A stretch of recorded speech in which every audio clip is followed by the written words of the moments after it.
Welcome everybody to this informative session. I am Sofía Cardenal, faculty at UOC, and I will be conducting this session together with Robert Kisak from IBEI. Basically, we will be presenting this PG, this program, postgraduate program in geopolitics and global governance.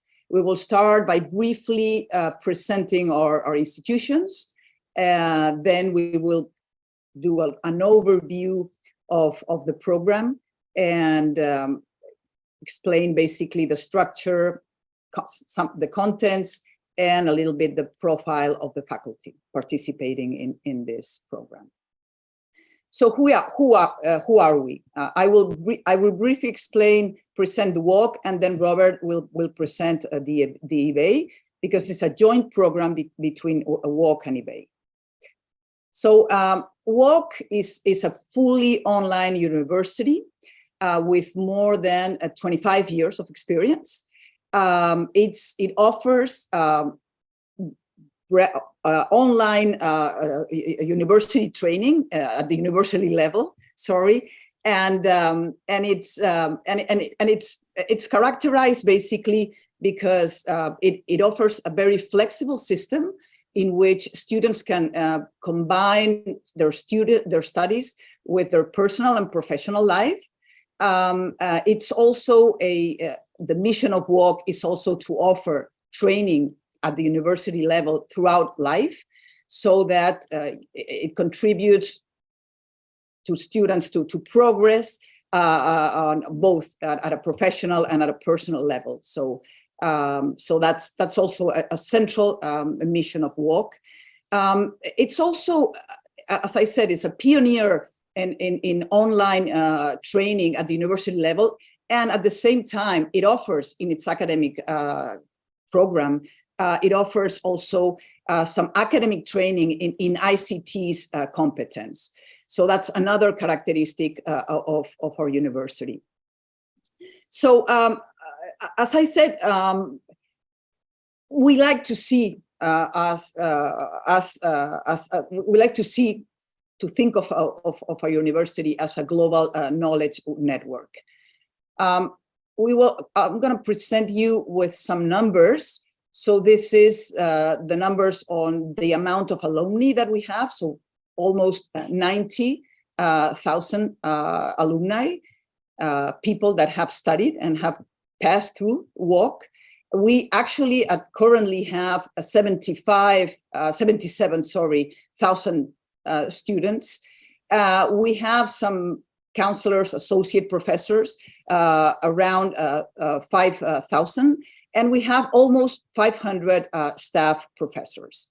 So we do have also some expertise, and we offer programs in the areas of politics and RI, international relations, So in politics, we have a bachelor's program, and we also have a master's in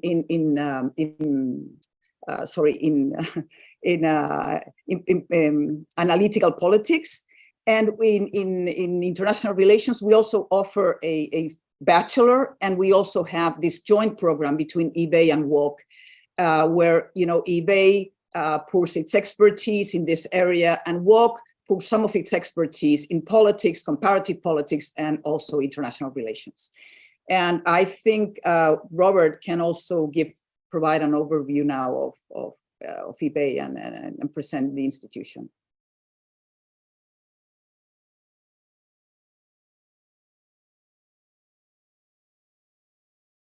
Hi, everyone. My face should soon appear. I hope you can see me speaking. My name is Robert Kisak. I am the head of studies. I'm an associate professor at the Institut Barcelona Estudios Internacionales, or in English, the Barcelona Institute of International Studies. I've been there for nearly 15 years, and I've been head of studies for around 10 of them. And in that time, IBEI has grown from being a small a center with one master's program, a bilingual master's in international relations, to today, an institute with over 220 students per year. We have 7 master's programs that cover security, development, international relations, public policy. And within those 7, we have 2 Erasmus Mundus programs, which are large pan-European consortiums of the highest excellence. Our university is, or our institute is an inter-university institute. That means that its degrees are awarded by the Universidad Pompeu Fabra, the Universidad de Barcelona, and also the Autónoma Universidad de Barcelona. And in this sense, we try to bring to Southern Europe the very best of research and master's level teaching in all fields of international studies. In that sense, we are as much a center that is driven by research as we are a center that is driven by our graduate level teaching. We have a very eclectic range of expertise, and that's a good thing, not a bad thing. If you look at the screen that you see in front of you, we have broadly divided our colleagues, my colleagues, of which there are 50 full-time researchers, from the most senior professors all the way through the middle ranges to pre-docs, postdocs who are working on specific pieces of research, their own contribution, their first major contribution to scientific knowledge.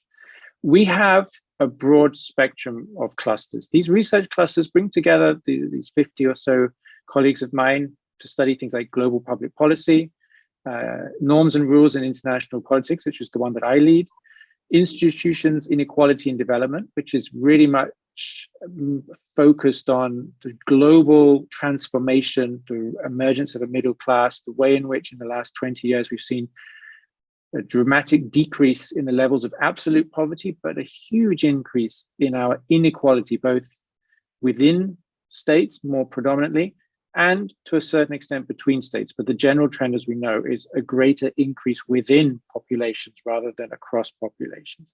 Security, conflict and peace is self-evident, what they specialize in.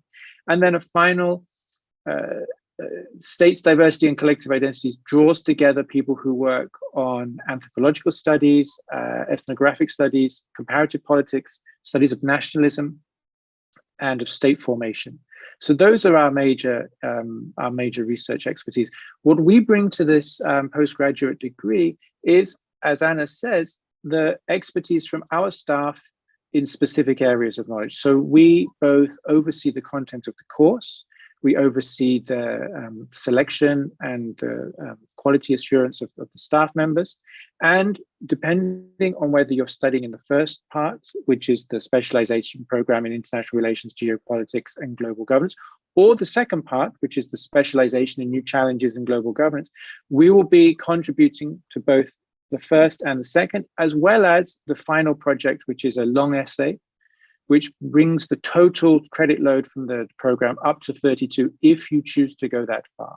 And of course, this is one of the great flexibilities of this program, that you can determine the rate of study, the speed of study, and the direction of study according to your individual circumstances at any given moment.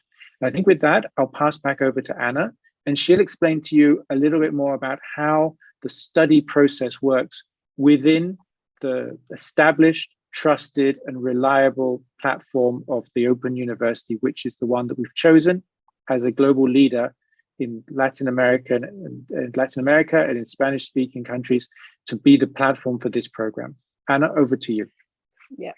So I'm going to show you now a visual image of the campus and the classrooms, right? This is you will have to get familiarized with the campus, and you will also work in a virtual classroom. So this is the image. I'm sorry, because it's in, as you can see, it's in Catalan. It's not in English, but as you can, this is sort of what you will see. This is the campus, like the front page that you would probably see. And then you have to go where up in the menu, and you will go to your classrooms, right? So here you can see you have a visual image of the classroom, and with some of the contents. This is, I think this is taken from International Political Economy, which is actually a course in our program. And you can see that the course up in the classroom, you have the timeline with the assigned periods for the assignments. And then you can see basically what your the timeline, and you can see how the course is structured, and where at what point you have to hand in all the assignments. So this is all the information is in the classroom. You can also see the description of the unit of contents that you are currently working on.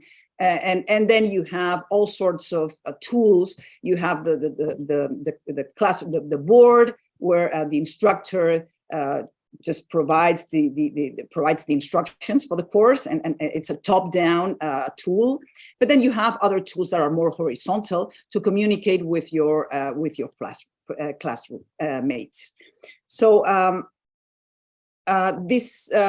so what about the assessment? The assessment model, and this is one of the characteristics of UOC, which is that it's very flexible, right?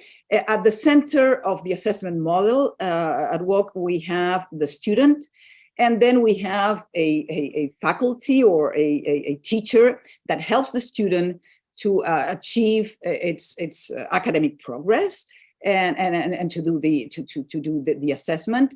You have also some material that it's built and provided by IBEI and by UOC, and that help the student to achieve their milestones.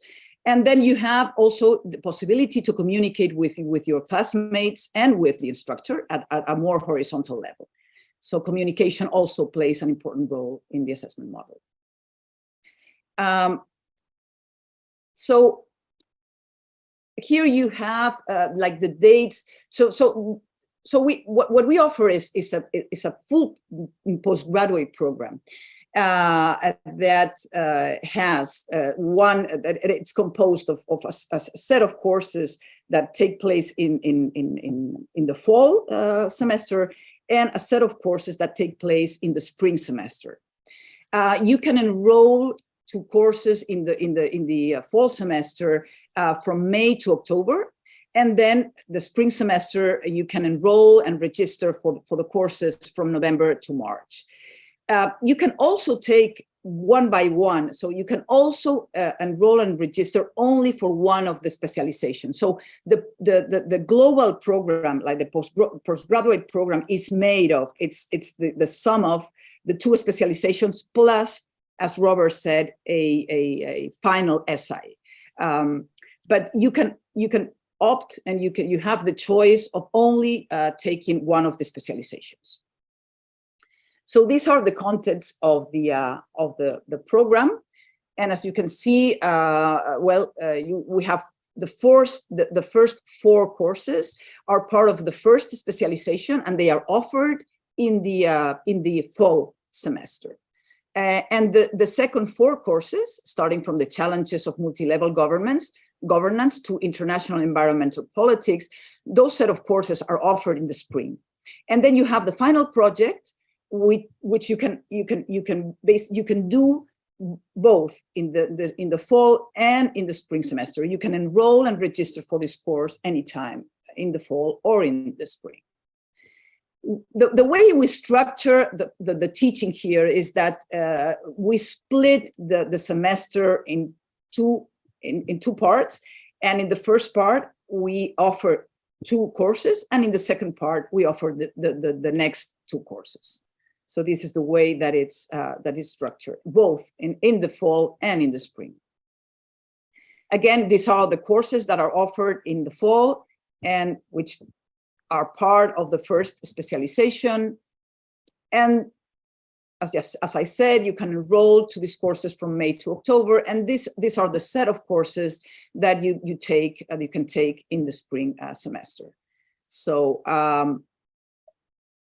again, you can enroll and register for these courses from November to March. The course for the second specialization and the enrollment and registration is still open, and it will and the teaching will start at mid-March.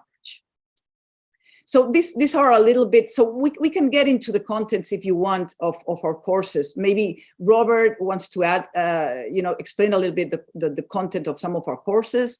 But if you have questions on some of the courses, we will be perfectly happy to answer them.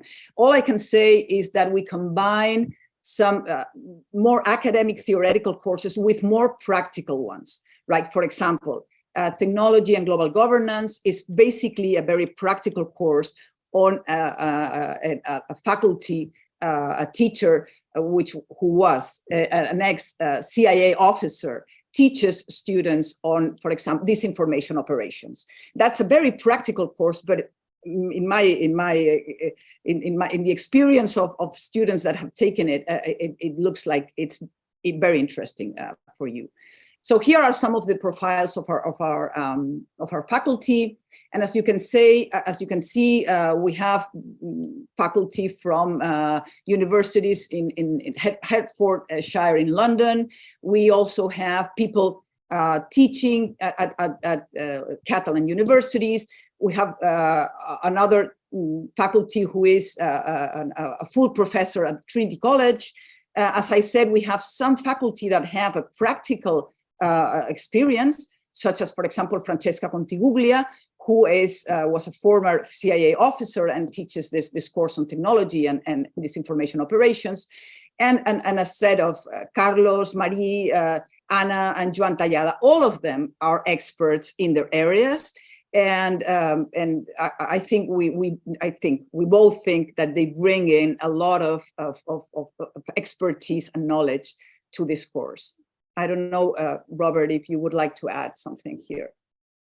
Sure. Thank you, Anna. Simply to say that the people who teach are usually people, speaking from the side of the equation, which is the IBEI side.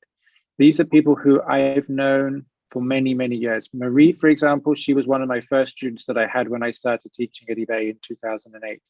So there's no doubt that although some of them are younger, that youth is transposed into your experience of the lessons of the course through their enthusiasm and their knowledge.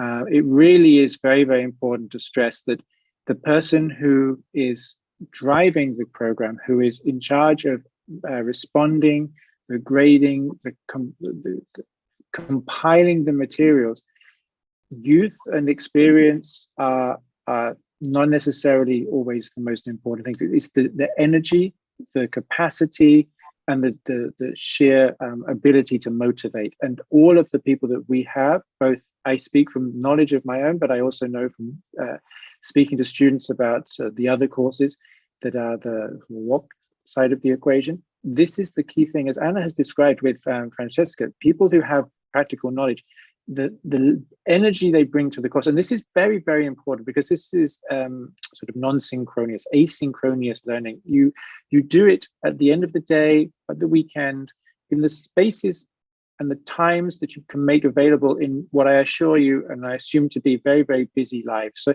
it's really important that when you're sitting down and you have that hour or two to make a progress in the courses that you've selected, that it's a rewarding and enriching experience. So in that sense, I can't really stress enough the importance of the quality of the teachers that we have at our disposal for this particular set of courses on offer. Anna, over to you. Yes, thank you, Robert. So yeah, this is all. And now before we open the floor for questions, we will show a video of how, very short one, very brief, on how students study at UOC. Thank you. I would never have thought that a university could adapt so well to the way I live my life. The UOC is an online university where you don't have to worry about the time or the place. It lets me study whenever and wherever I want. Right from the start, I've had a calendar with the deadlines for each course, which has helped me organize my time. I choose my courses depending on the time I have available, and always with advice from my tutor. I like the dynamic way we learn, using all the different resources we have available for each course. I get personalized feedback from the instructor on each activity I submit, which helps me learn and strengthen my knowledge.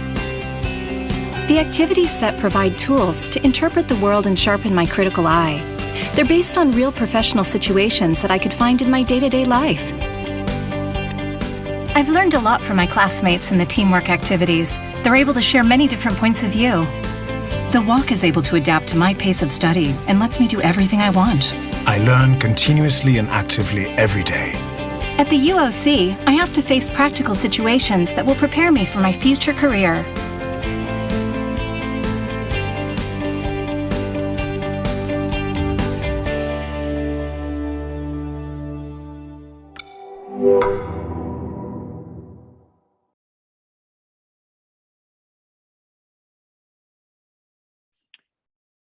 Right, welcome back.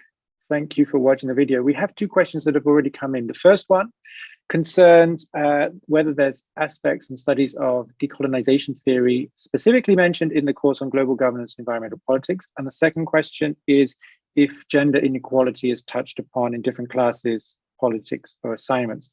So these are two aspects which in day-to-day teaching in my institution, so I speak from my experience first and foremost, and then I'll speak about the content of the course. These are things which in the last couple of years have become so significant that the courses are being revised on an annual basis. Decolonization theory for us is much more focused primarily in the contemporary case of theories of racism in global politics. So decolonization theory has had a place in or post-colonial studies more specifically has had a place in academia and in international relations for many decades. But really the cutting edge now is looking at racism in global politics. And that goes beyond the sort of idea that racism or racist, the importance of race is only formed in the interface between the colonial or colonizing West and the colonialized global South, as it were. The content will be, I'm not sure whether specifically in the course on environmental politics. The place to discuss this and to bring it in is probably most easily in your personal interests in the coursework that you select and subscribe. And more than anything, if you go so far as to complete in the 32 credit format, the final thesis. This is the perfect place to explore these themes at your own sort of volition, but also take them in the direction that you want.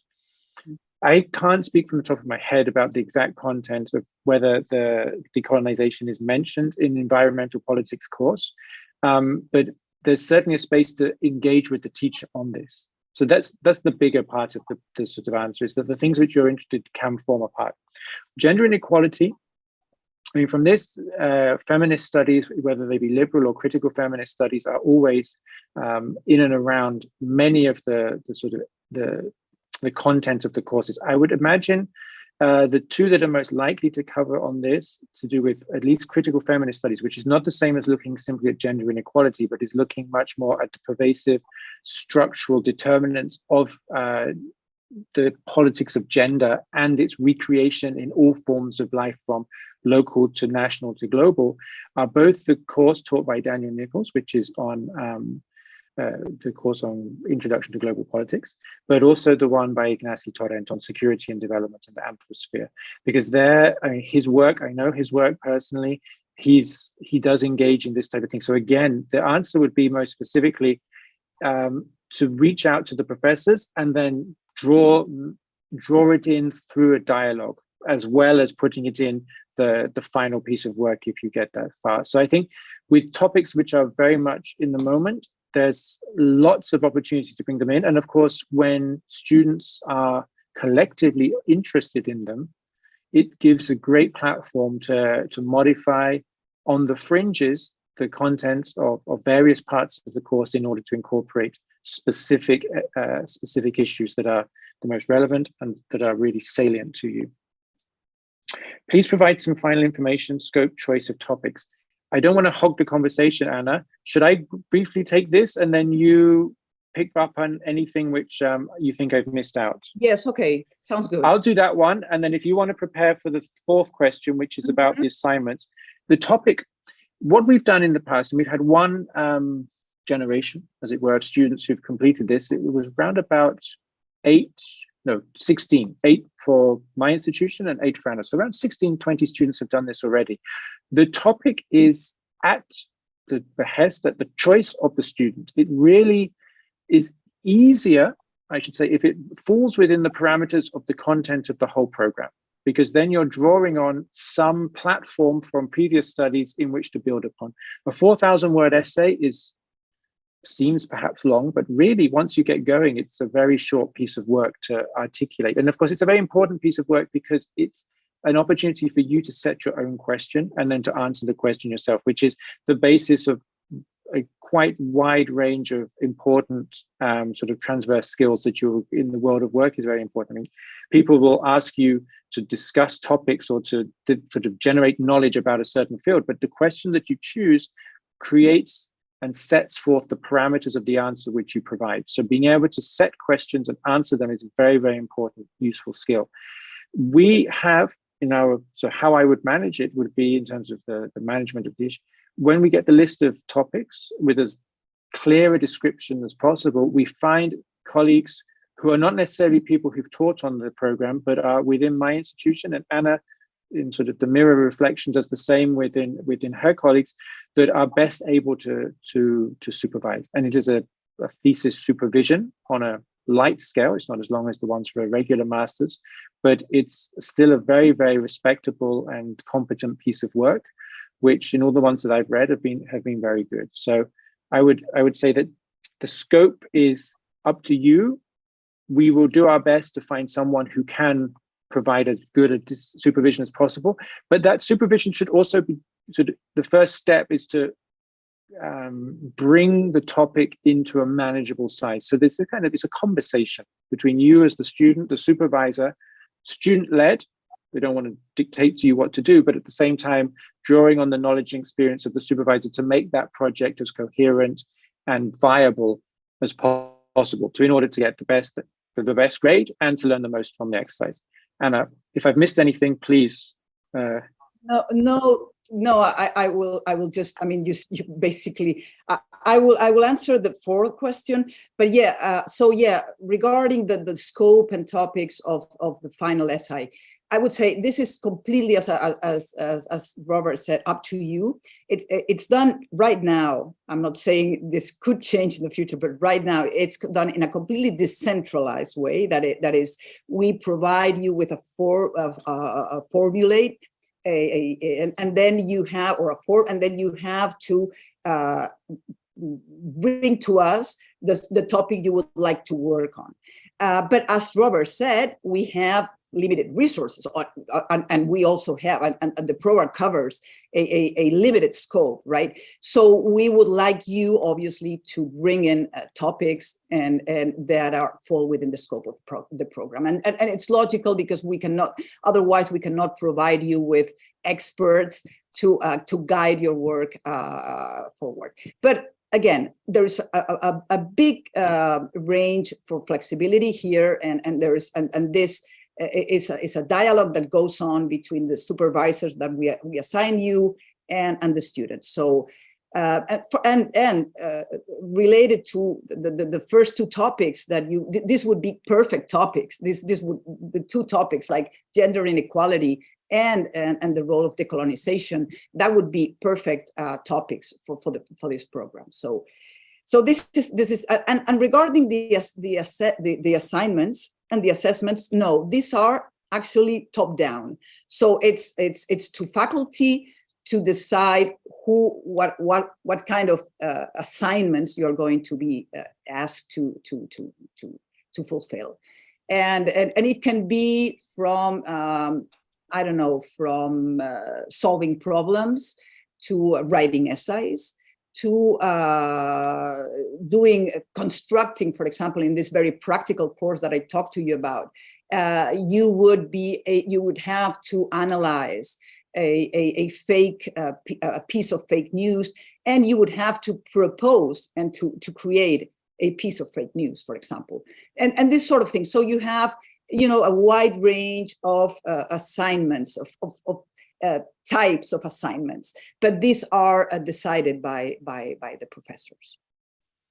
Okay, so thanks for that, Anna. I'll field the next question, and the question is, what are the career opportunities after this specialization, the master's degree? Well, this is not a master's degree, this is a postgraduate certificate. The master's degree would be 60 ECTS, so a 1-year full-time study. This is a different sort of qualification. It's roughly, if you do the full component part of 32 credits, it's roughly half, slightly more. But of course, the important thing is that it's done over a longer period of time, and it's done in a manner which is facilitates working on the site. So I think the best way I would describe any postgraduate qualification is essentially a method by which you can either insert yourself into a career that you haven't yet been able to get to, or as a method of changing career, as a sort of a bridge to a different career track.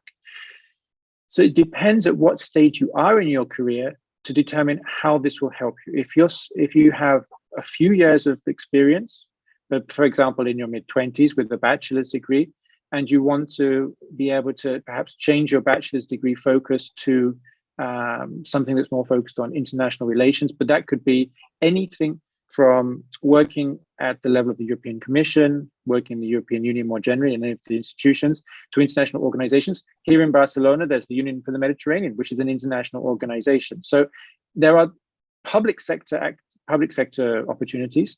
There are also many private sector or non-profits, which are still, despite being not international by name, have an international component to them that think globally. And that's really where any sort of demonstration of being able to know what it is that you're talking about when you sort of are inserted into a world where global issues interface with the running of a company, the running of an NGO, or the running of even local government. The Area Metropolitana de Barcelona has a component part which does international development, and it runs the sort of infrastructure of the city of Barcelona. So there are many, an increasingly number of institutions that bridge the local and the global. So to get your foot in that door, that would be one example of how this sort of qualification takes you to the top of the pile of the people who are applying for jobs. Another is if you have an established career, 10, 20 years, and you want to transform it from one direction to another, then that you would probably find that the courses that you chose would be instrumental in demonstrating your enthusiasm and credibility and willingness to move into that new direction.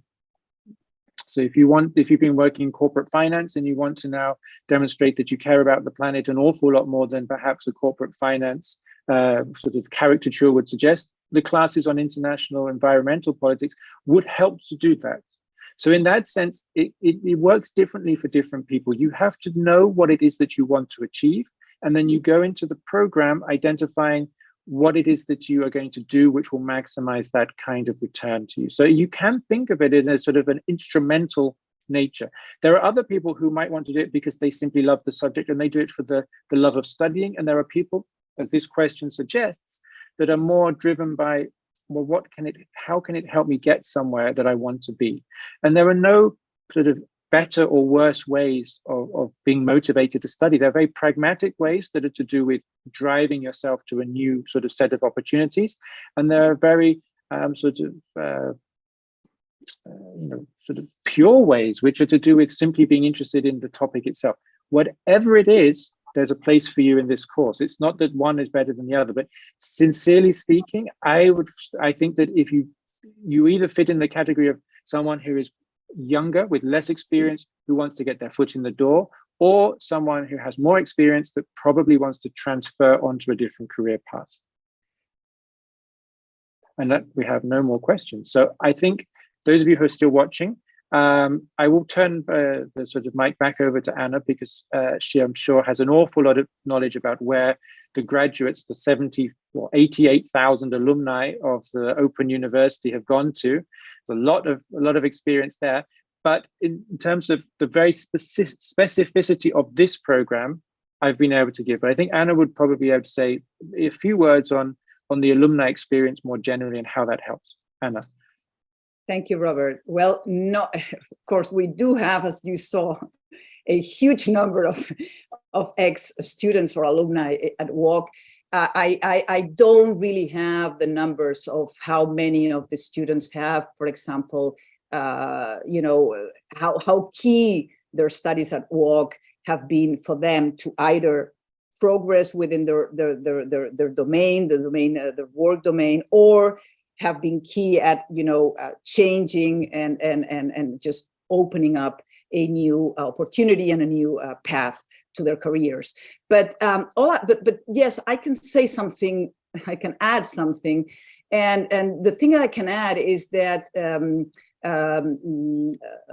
how do you say, like companies, corporations, or like in the labor market, the signal that people that study at UOC send to those that want to hire them is that these people have the perseverance, the motivation, the constance, and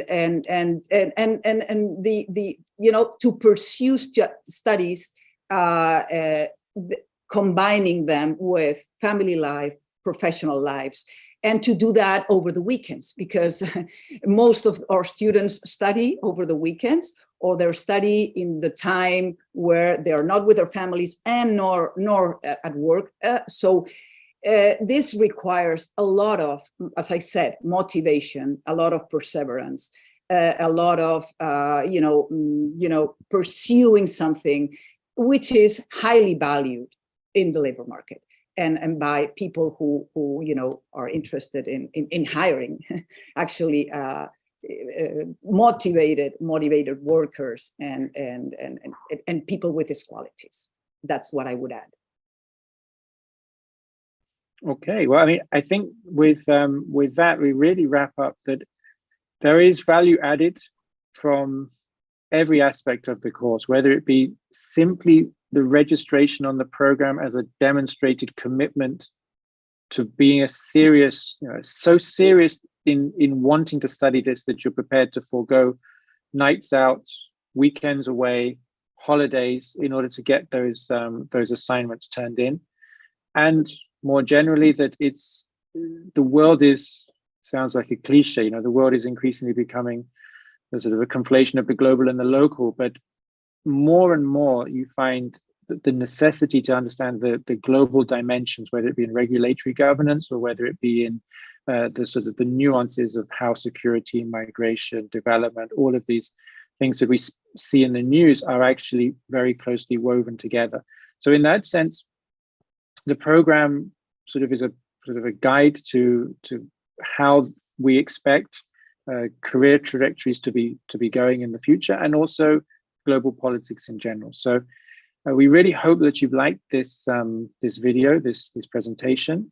There will be people who can answer your questions, emails, and so forth, even when it's the live broadcast is over. There are people in the UOC who are waiting to answer, and we hope that in some point in the future we will see you on one of our courses.